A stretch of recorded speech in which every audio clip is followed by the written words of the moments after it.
Okay, so far the repair on this has been not necessarily easy, but simple, and just roll pins and stuff that have to come out. This I think is going to be a little bit more complicated, so I got to get this thing out of here. Can't hardly see it. There you go. See, that's all broke. Anyway, gotta get that cam out of there and replace. I got the new one here. So I was thinking when I was looking at it that I'd be able to just drop this whole thing out of there and then have it to where I can take it somewhere easier to work on. But I got to looking at it, and you can see that pinion is in the way. So this whole thing, this big miter gear, and all this assembly has to come down. And none of this is connected to this part except for up here. So in order to get that pinion out of the way, I think I basically just need to take the entire front of the rake off. I've already disconnected some hydraulic lines there, and now because of the way this is sitting right now, the access to this is kind of hard. I can't get a socket on there very well, and so anyway, I'm going to try to turn it just with the tractor. The other thing I have to take off is got to drive this pin out and get this spring and hydraulic cylinder out of the way. So yeah, let's do it.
Well, there we go. So,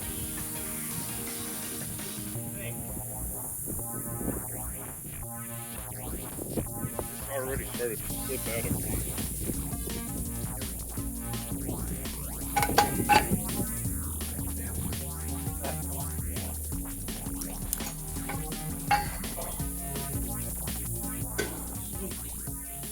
Awesome, I thought that might be a lot worse. Well, I'm really tired. It was a lot of work. Sorry I didn't get any of that filmed. That's what one of the challenges of making these videos is when I don't really know what I'm doing, I'll turn the camera off and just try a few things. If something starts working, then I get excited and just do it. That's what happened in this case. I tried several things. What ended up working was I took this thing upside down. You can kind of see where I tried it on here first and just dropped it on itself. And that wasn't really working on the stump there, but I've got a cast iron table over there. And I just did that on kind of a spot that seemed strong enough on the table, kind of over on the corner where it had a lot of support. And yeah, and it worked. It took a long time to assemble this whole thing. It's probably 60 pounds.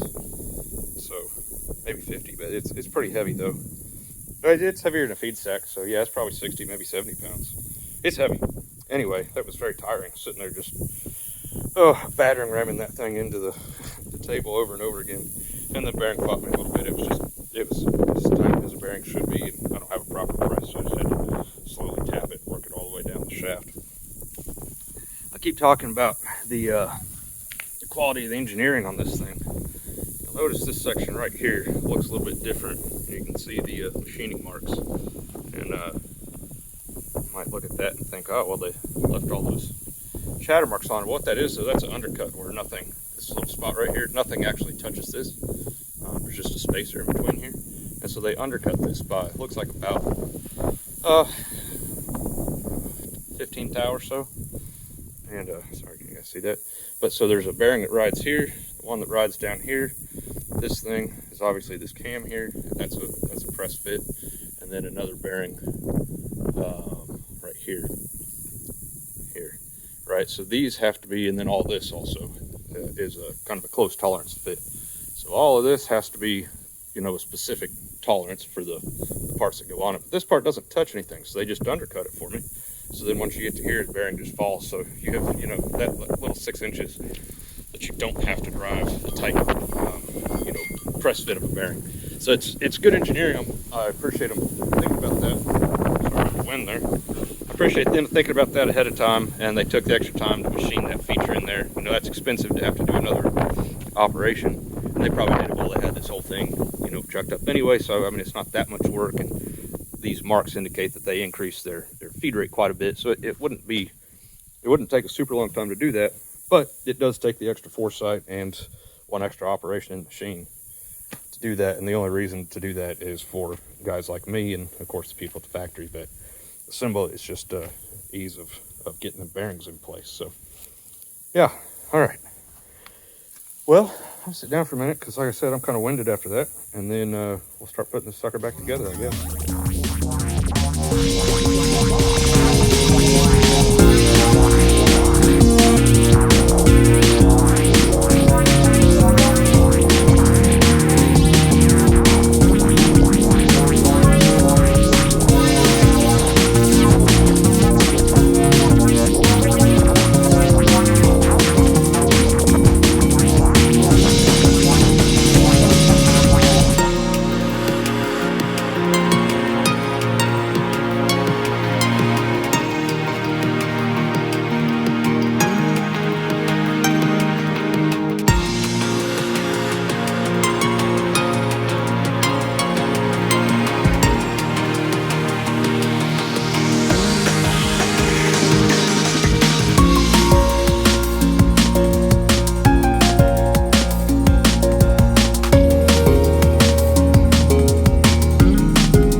Well, my phone overheated. I'm not sure where it shut down on me, but anyway, it just put back together. So I obviously still got to put the arms in it. I'm gonna come back to do that tomorrow. That's where we'll finish this video. But yeah, that was kind of a, I don't know, a bear getting this arm back on there. It was hard to get it all, lined back up. I still have a flat tire I need to fix, but yeah. Anyway, hydraulics are all back together. The whole thing's back together. Sands of the arms. So anyway, we'll see you guys tomorrow. We'll see how it goes putting them arms back on there. I'm not sure how easy that's going to be to do, but yeah. Anyway, see you tomorrow. All right, so I put a couple of these on here just to kind of see how it was going to work, and so far it seems pretty easy. But I thought this might be kind of cool, just a couple of them on here, so that you can kind of see how this works maybe. But you see that offset arm with the bearing on the end of it, and there's that cam, the way it rotates around. So you can see, if I can turn it, how it's turning that arm And then that also raises the actual rake up, right? It's kind of hard to turn from here. See how that rotates up into the top part of that cam in there. Hopefully you can see that. It's kind of hard to tell. So anyway, I've got everything over here, and so far it looks like this is gonna go pretty easy. So yeah, I'll see if I can set up a time lapse and we'll get all these put in. And right now all the bolts are loose, but obviously we'll tighten them all up in just a minute. So all right, I'm gonna get you set up and we'll finish this up and then test it out.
Go. Fully assembled, that took about 10 minutes. Pretty easy, really. So, all right, give me a minute. I'm gonna hook the tractor up to it, and we'll run through all the motions, make sure everything's gonna work for real. If I do, then that'll be the end of this one. So, get hooked up here. All righty, all hooked up here. First PTO test.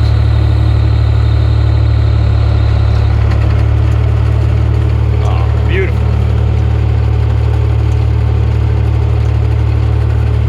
Wonderful, that looks great.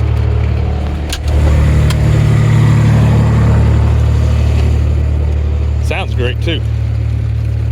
Yeah, you don't really hear anything. That's the idea. You can see how that cam is turning those arms.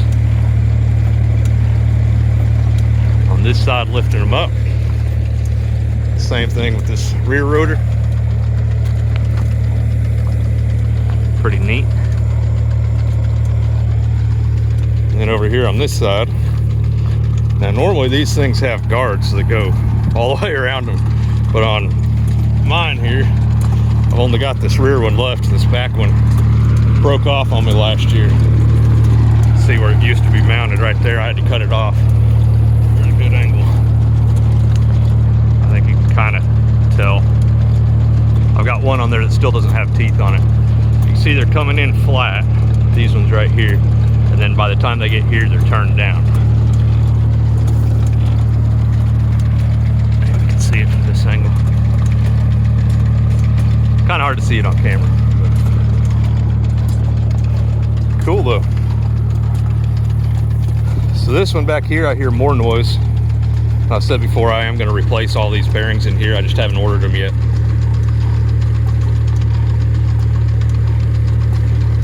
So anyway, awesome.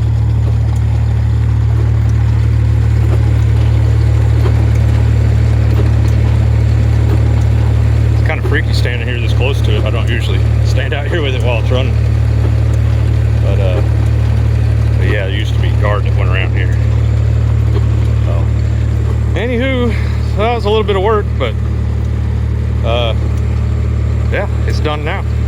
So, all right. Thanks for watching, guys. See you on the next one.